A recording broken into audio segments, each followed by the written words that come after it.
dari Al-Quran itu kan sebetulnya kalau kata Utsman bin Affan, kalau hati kalian, bukan gak enak juga nerjemahinnya, kalau bahasa aslinya tuh kalau hati kalian bersih, maka kalian tidak akan pernah merasa bosan terhadap Al-Quran. Kalau saya sih bukan karena hati bersih, karena pengen bersihin hati. Jadi merasa kayak butuh baca lebih banyak, dan salah satu surat yang buat saya sih paling favorit itu selalu surat-surat atau ayat-ayat tentang kisah ya. Jadi kalau baca ayat kisah itu rasanya kayak nonton film.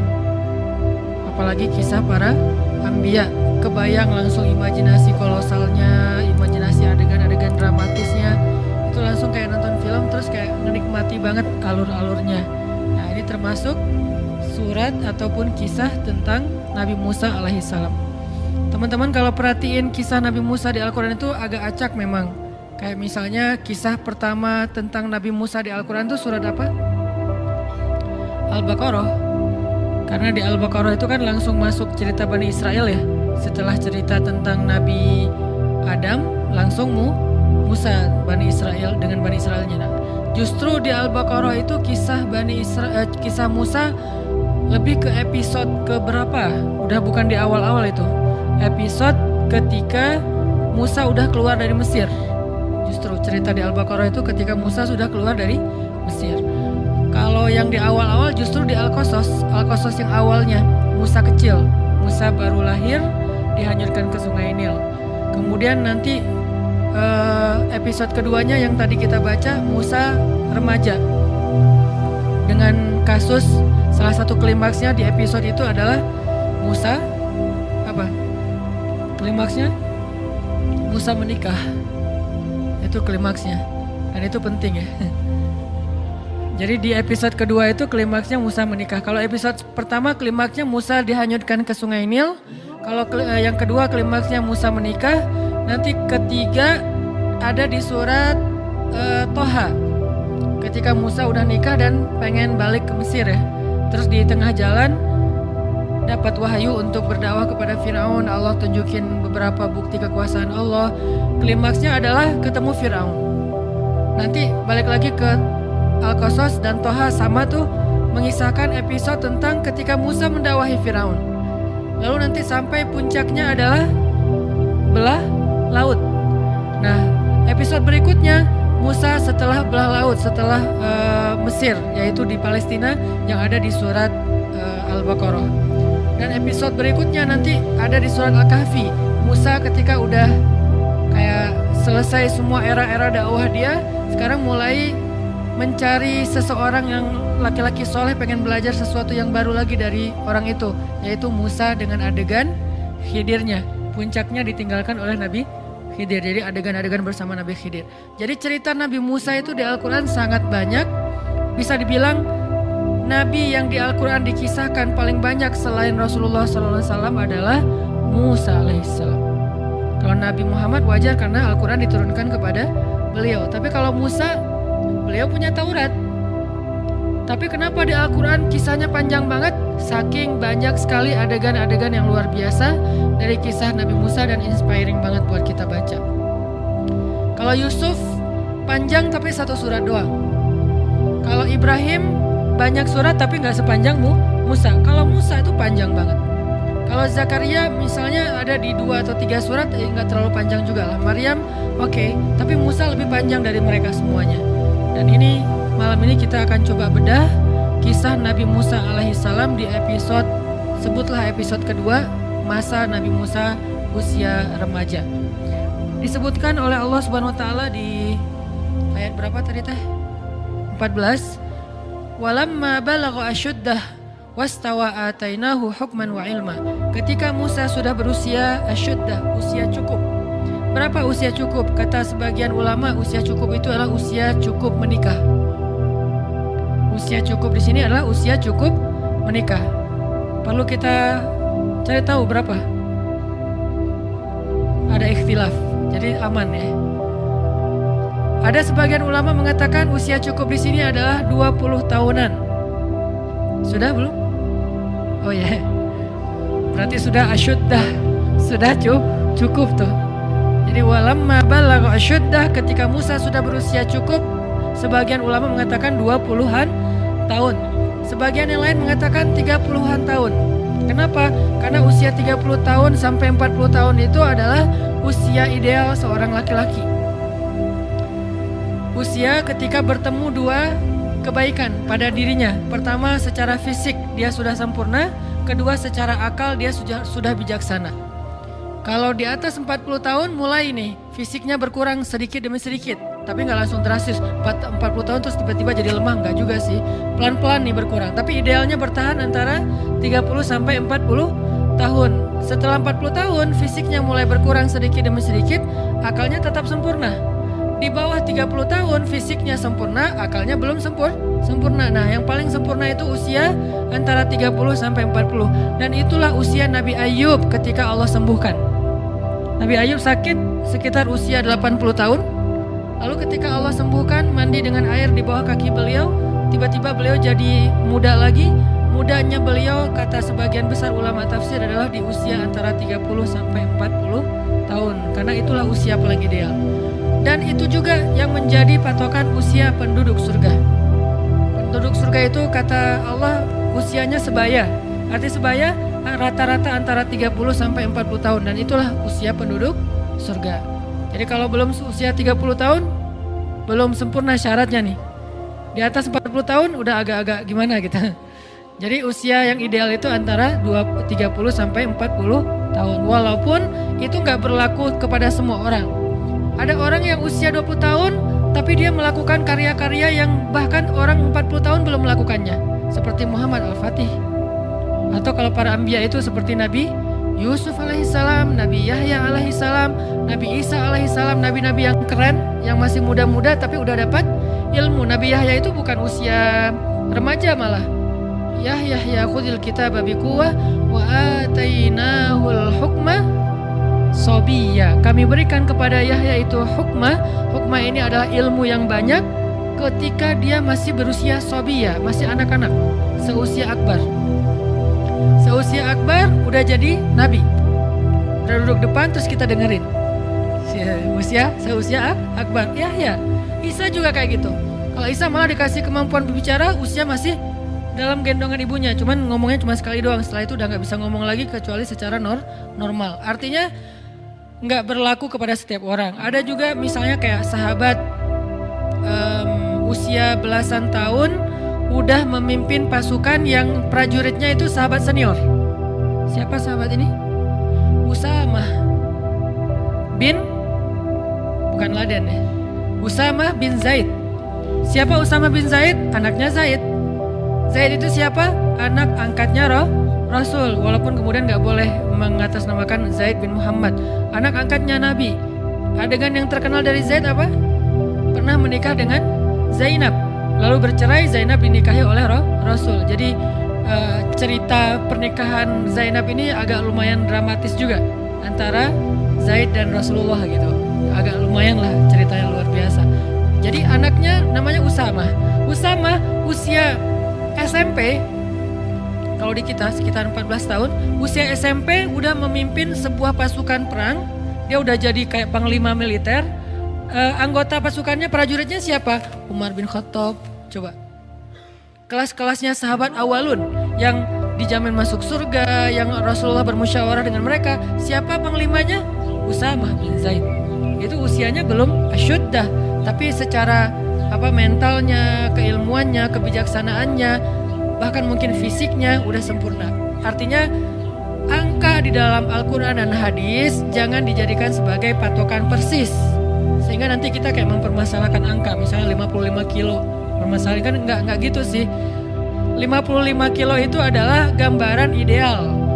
Orang tergantung dengan berat tubuh. Ada yang berat tubuh dan tinggi tubuhnya. Kalau tinggi tertentu 55 jadi nggak ideal. Mungkin idealnya adalah 60. Dengan tinggi tertentu mungkin idealnya adalah 30. Anak kecil misalnya gitu. Jadi kalau 55 berarti obesitas buat anak kecil misalnya kan ya. Artinya angka 55 di situ itu angka moral of the story-nya adalah jaga penampilan, jaga tubuh kita, dan itu bukan soal berapa kilonya, tapi soal menariknya di depan suami. Begitu juga tentang cerita 1000 bulan, khairum min al-fisyahr, lebih baik daripada 1000 bulan. 1000 bulan di sini artinya bukan dihitung 1000 bagi 12, berarti 80-an tahun sekian. Nggak kayak gitu bahasa Arab.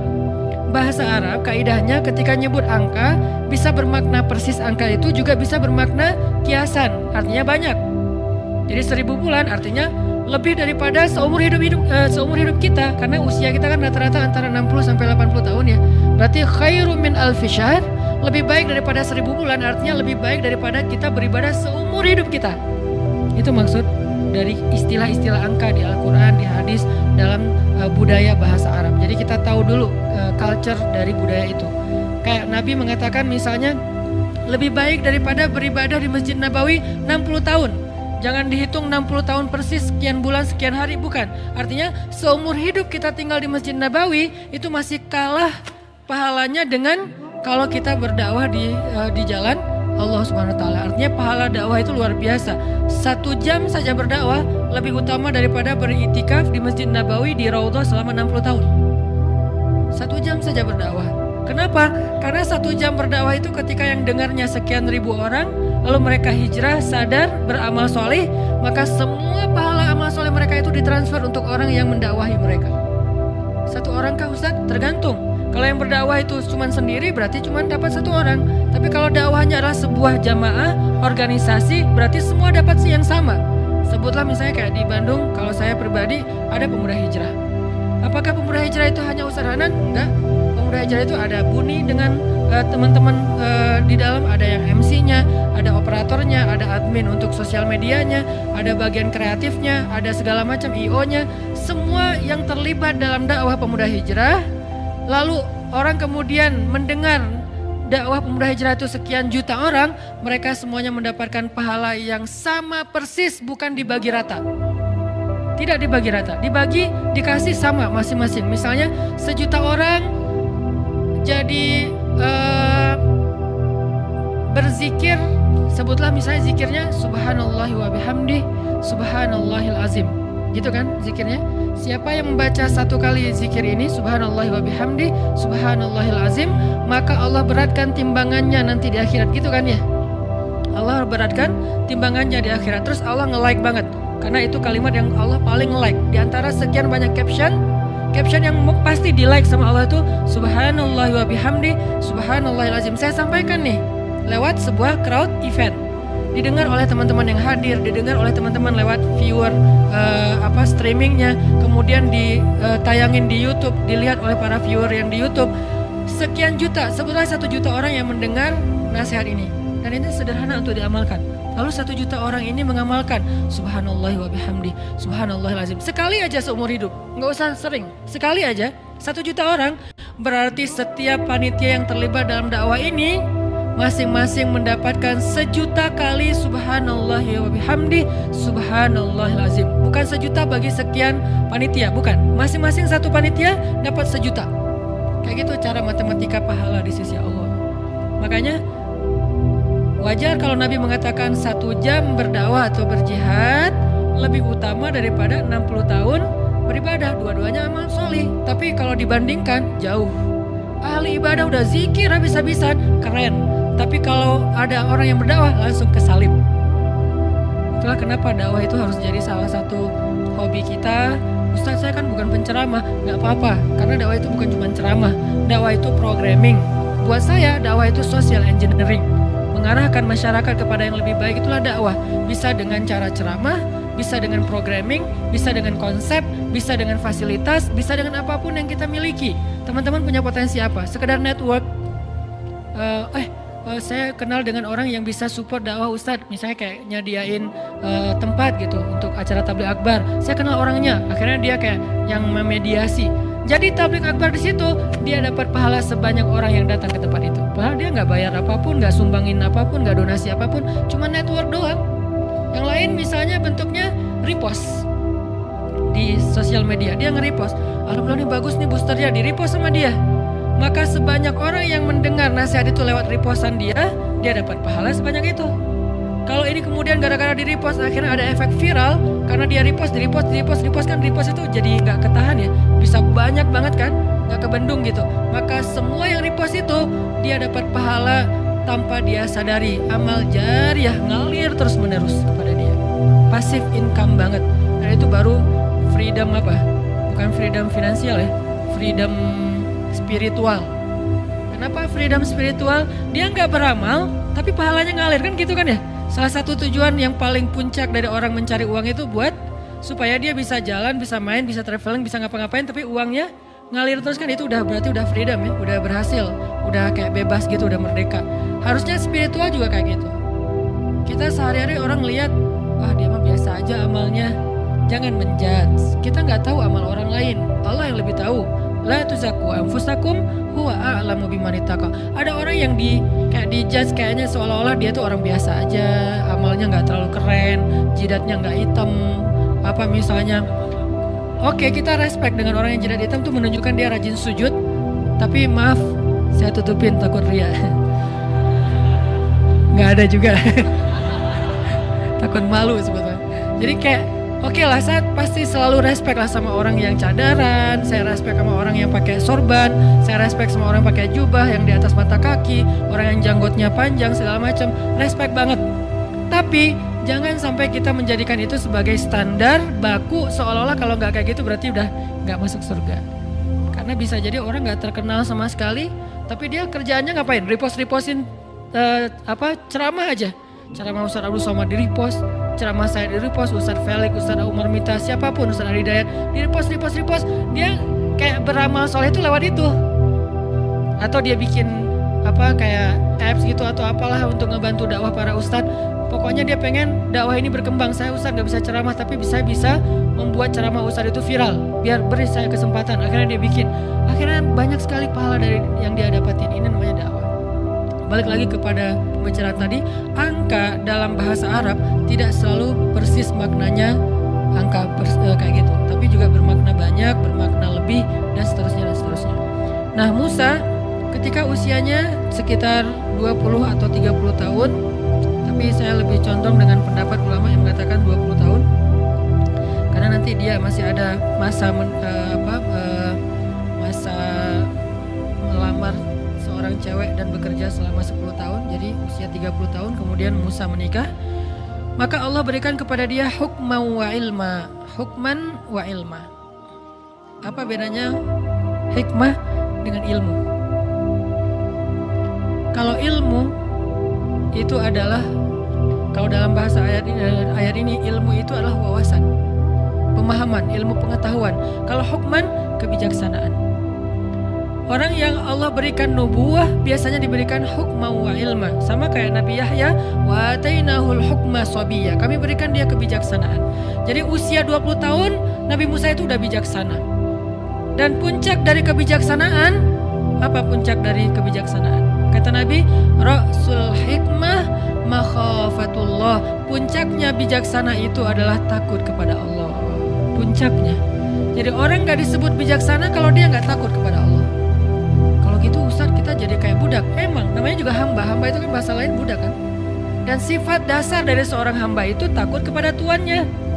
Dan kalau dia udah takut kepada tuannya, dengan rasa takut itulah dia menjaga diri dari berbuat dosa, mengecewakan, membuat tuannya marah. Dan itulah puncak dari kebijaksanaan. Sehingga kata Allah, innama yakhsyallaha min ibadihil ulama. Sesungguhnya yang takut kepada Allah di antara hambanya adalah orang yang berilmu. Jadi bisa dibilang ciri orang yang berilmu takut kepada Allah. Bukan banyak wawasan, bukan banyak teori, bukan panjang narasinya, bukan bagus dalam penulisan captionnya, tapi dia takut kepada Allah. Ketika dia mau bikin dosa, takut kepada Allah. Ketika dia mau nyakitin orang lain, takut kepada Allah. Ketika dia mau bohong, takut kepada Allah. Ketika dia mau curang, takut kepada Allah. Bisa jadi dia wawasannya gak terlalu banyak, tapi ilmunya sampai kepada puncak hikmah. Tanya sama diri kita masing-masing. Apakah yang kita pelajari setiap Rabu malam atau di taklim-taklim yang lain udah bikin kita takut sama Allah belum? Atau itu sekedar kayak wawasan doang gitu? Oh ya, gue udah tahu. Oh ya, baru tahu. Oh ya, lucu juga ya. Oh ya, seru ya. Oh ya, ini mungkin baru sekedar wawasan dan entertain. Kita pengen nyari